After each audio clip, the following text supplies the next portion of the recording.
हमारा next unit ले रहे हैं। आई होप आपको पहले यूनिट सारे समझ आए हों, और अगर आप हमारे चैनल पे नए हैं तो प्लीज़ हमारे चैनल को सब्सक्राइब कीजिए और वीडियो को एंजॉय कीजिए।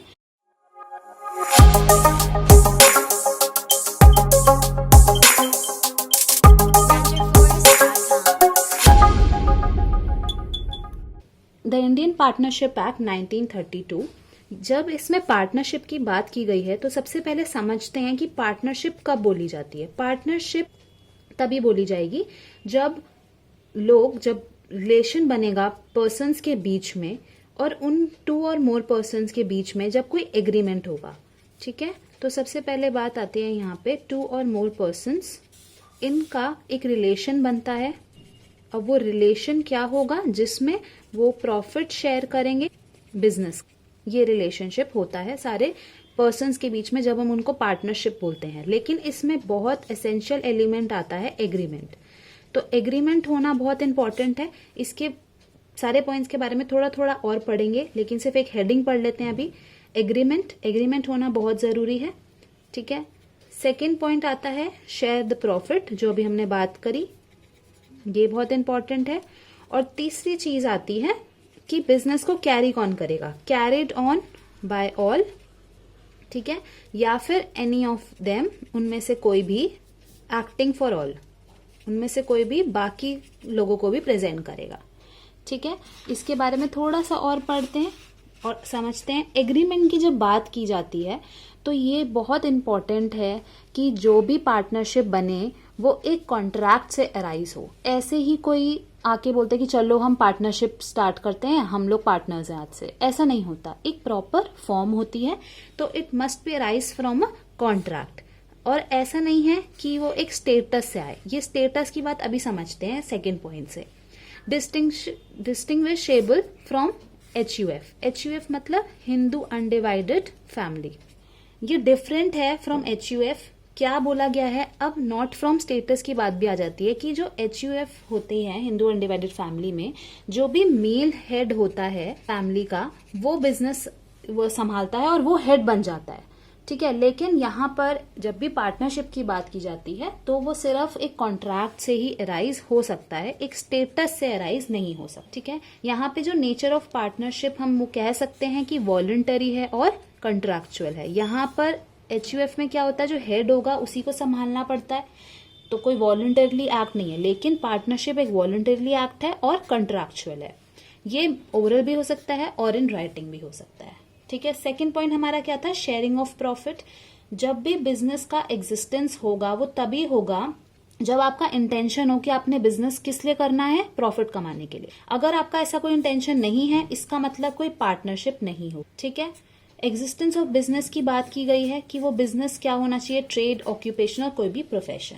और यहाँ पे क्या मोटिव होना चाहिए? एक्विजिशन ऑफ गेन, मतलब कि आपको गेन करना है, प्रॉफिट करना है। अगर आपका इंटेंशन प्रॉफिट कमाने का नहीं है तो उसको पार्टनरशिप नहीं माना जाएगा। ठीक है, थर्ड आता है business carried on by all or any of them acting for all. इसका मतलब ये है कि कोई भी पार्टनर किसी और पार्टनर को रिप्रेजेंट कर सकता है। ठीक है, यहाँ पे सारे पार्टनर प्रिंसिपल होते हैं और एजेंट होते हैं एक दूसरे के। ठीक है, म्यूचुअल एजेंसी और कार्डिनल प्रिंसिपल का जो पॉइंट है वो समझते हैं सबसे पहले। कार्डिनल प्रिंसिपल का मतलब है कि ये सबसे इंपॉर्टेंट, या कार्डिनल प्रिंसिपल हम कह सकते हैं मुख्य प्रिंसिपल है किसी भी पार्टनरशिप का। ठीक है, म्यूचुअल एजेंसी का मतलब है कि अगर कोई भी पार्टनर कोई भी एक्ट करता है, उसके एक्शन की जो भी लाइबिलिटी होगी वो सारे पार्टनर्स भुगतेंगे। अगर उसने कोई भी लॉस कर दिया तो वो भी सारे पार्टनर्स में ही डिस्ट्रीब्यूट होगा। ठीक है, कोई भी गलती करी तो सारे ही पार्टनर्स भुगतेंगे, क्योंकि वो बाकी पार्टनर्स के भी को रिप्रेजेंट कर रहा है। ठीक है, तो कोई भी पार्टनर का एक्शन होगा उसके लिए सब लाइबल होंगे। तो एक म्यूचुअल एजेंसी है ये थे हमारे एसेंशियल एलिमेंट्स। हम आज टॉपिक ले रहे हैं रिलेशंस ऑफ पार्टनर्स। इसमें हम म्यूचुअल राइट्स एंड ड्यूटीज और थर्ड पार्टी के साथ क्या रिलेशन है वो पढ़ेंगे।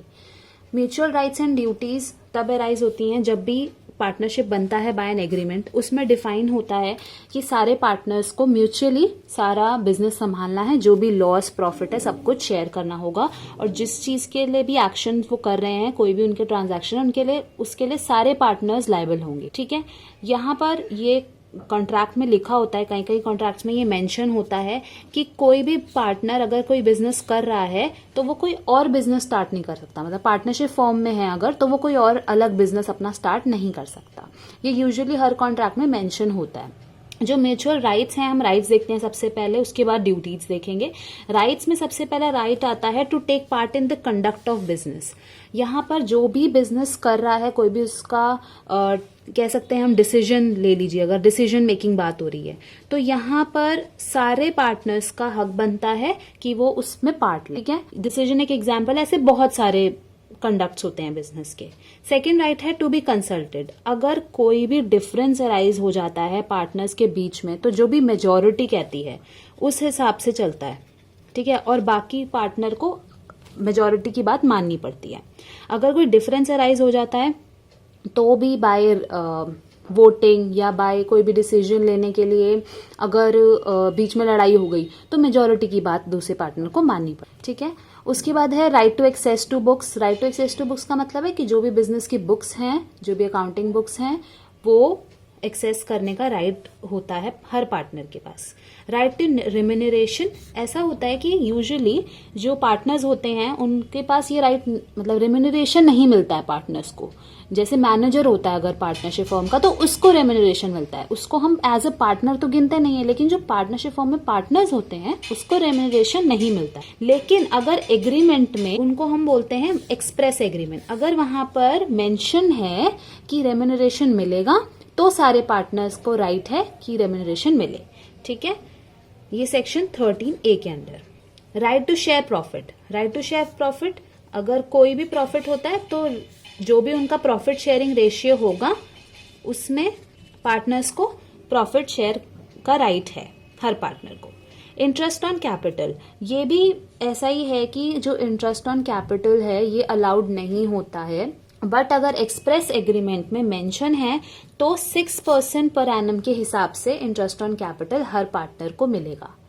ठीक है, इंटरेस्ट ऑन एडवांसेस, अगर कैपिटल के अलावा अगर आपने कोई भी लोन लिया है या कोई भी आपके एडवांसेस हैं तो उसमें भी आपको एट 6% पर एनम के हिसाब से मिलता है, इंटरेस्ट देना पड़ता। ठीक है, राइट टू बी इंडेमनिफाइड, इसका मतलब है कि अगर कोई भी पार्टनर ने कोई भी गलती कर दी है, कोई भी लॉस हो गया है, कोई भी एक्सपेंस हो गया है, ठीक है, लॉस एक्सपेंस हो गया है, तो उसके एक्शन का सारा बाकी जो पार्टनर्स हैं उनको भी इंडेमनिफाई करना पड़ेगा, उनको भी लायबल होना पड़ेगा उसके। ठीक है, then right to stop admission of new partner, अगर पार्टनर चाहें तो सारे पार्टनर की मंजूरी के हिसाब से अगर उनको कोई और पार्टनर ऐड नहीं करना है तो उनके पास राइट है कि वो कोई न्यू पार्टनर को ऐड नहीं करे। Right to retire, voluntary retirement है, अगर आपको पार्टनरशिप फर्म से एग्जिट लेना है तो आप रिटायर हो सकते हो।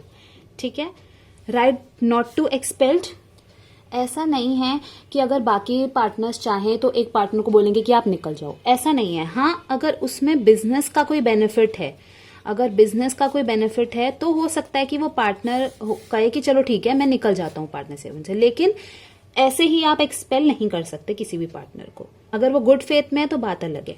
Right to dissolve the firm, सारे पार्टनर्स चाहें तो म्यूचुअल कंसेंट से, म्यूचुअल कंसेंट होना चाहिए ऑफ ऑल द पार्टनर्स, तब आप फर्म को डिसॉल्व कर सकते हो। ठीक है, बंद कर सकते। अगर पार्टनरशिप एट विल है तो एक पार्टनर दूसरे पार्टनर को बाय नोटिस कि मेरा मंशा है कि अब मैं फर्म को डिसॉल्व करने वाला हूं, बाय नोटिस वो कर सकता है अगर पार्टनरशिप एट विल है तो। ठीक है, अदरवाइज म्यूचुअल कंसेंट से ही होता है सारे पार्टनर्स का। ठीक है, तो ये थे हमारे राइट्स। अब आते हैं ड्यूटीज पे। ड्यूटीज भी बहुत जनरल हैं, आपको कॉमनली पता है कि क्या क्या ड्यूटीज होनी चाहिए।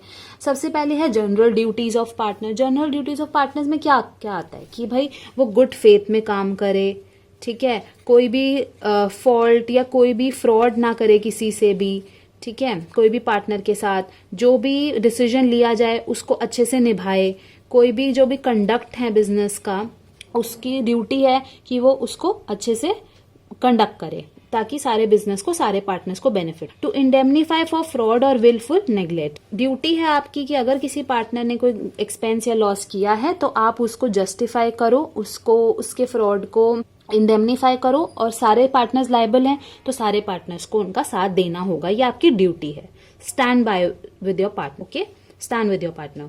Now third duty is to attend duties without remuneration, क्योंकि रेम्यूनरेशन एक एक्सप्रेस एग्रीमेंट में तो लिखा होगा, लेकिन अगर रेम्यूनरेशन नहीं मिल रहा है तो भी आप अपनी सारी ड्यूटीज को अच्छे से निभाओ। To share losses as well as you share profit, you must share the losses as well, ठीक है। To account for any profit, अगर आपको बिजनेस की, हो सकता है कि किसी पार्टनर को एक पर्सनल प्रॉफिट हुआ है, लेकिन वो पर्सनल प्रॉफिट कैसे हुआ है? By using business property, business की प्रॉपर्टी को यूज करके आपको एक पर्सनल प्रॉफिट हुआ है, तो वो पर्सनल प्रॉफिट आप अपने बिजनेस पार्टनर्स के साथ शेयर करोगे, सारे पार्टनर्स उस प्रॉफिट को शेयर करेंगे, ठीक है।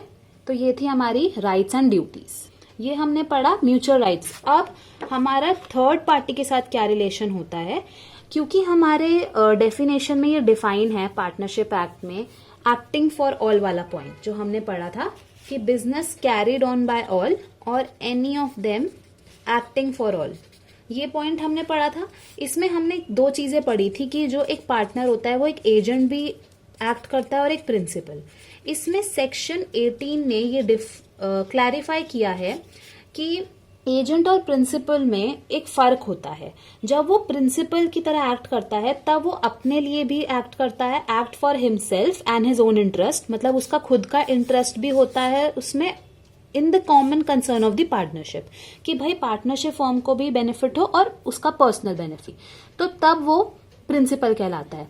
और एजेंट के केस में वो सिर्फ तभी इंटरेस्ट में काम करेगा बिजनेस के जब पर्पस सिर्फ बिजनेस का हो, ठीक है। अगर उसका कोई पर्सनल हो जाता है सारी ट्रांजैक्शंस में, एज वो एजेंट एक्ट नहीं कर सकता, ठीक है ना। अगर उसका खुद का, क्योंकि वो अगर एजेंट है तो वो किसके लिए एक्ट कर रहा है? पार्टनर्स के लिए एक्ट कर रहा है, अपने इंटरेस्ट में कोई एक्ट नहीं कर रहा, तो उस केस में वो एक एजेंट, प्राइमरली एक एजेंट है। और अगर वो अपने लिए भी और कॉमन कंसर्न ऑफ पार्टनरशिप को देखते हुए काम कर रहा है तो वो प्रिंसिपल माना जाएगा, ठीक है।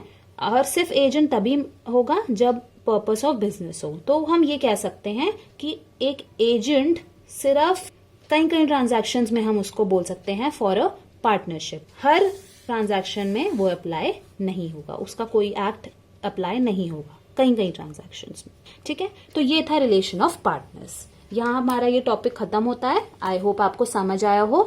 प्लीज हमारे चैनल को सब्सक्राइब कीजिए, अपने फ्रेंड्स के साथ शेयर कीजिए, and please like the video. Thank you for watching. तो यहाँ पे हमारा इंडियन पार्टनरशिप एक्ट 1932 खत्म होता है। आई होप आपको वीडियो पसंद आई हो। Please like the video, share it with your friends, and subscribe to College Tutor. Thank you for watching.